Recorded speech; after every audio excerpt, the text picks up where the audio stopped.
దేశంలోని సమస్యలపై బీజేపీ ప్రభుత్వాన్ని నిలదీస్తూ ప్రజల పక్షాన నిలబడుతున్న ఏకైక నాయకుడు రాహుల్ గాంధీ అని ఎమ్మెల్యే మురళీ నాయక్ అన్నారు. ఏసీసీ అగ్ర నాయకులు రాహుల్ గాంధీ జన్మదిన సందర్భంగా మహబూబాబాద్ కంకర్బోర్డు జడ్పీ పాఠశాలలో యూత్ కాంగ్రెస్ ఆధ్వర్యంలో బర్త్డే వేడుకలు నిర్వహించారు.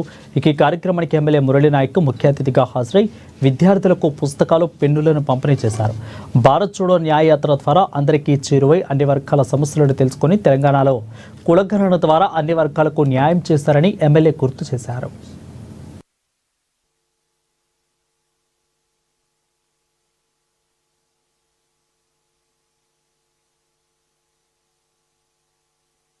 రాహుల్ గాంధీ గారు చూస్తుండగానే నాన్నమ్మను కాల్చి చంపారు. వాళ్ళ నాన్న రాజీవ్ గాంధీ గారిని కూడా కాల్చి చంపడం జరిగింది.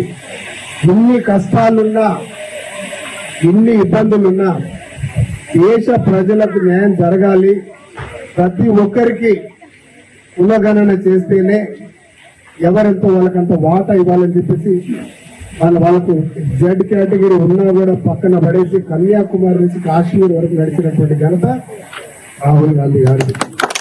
వాస్తవానికి మండు పెంగలో, మనసు కొండల్లో సైతం లెక్క చేయకుండా నడిచి దేశ ప్రజల యోగక్షేమాలే ముఖ్యమని చెప్పేసి కులగణనకు నాంది పలికినటువంటి మన ప్రియతమ నాయకులు రాహుల్ గాంధీ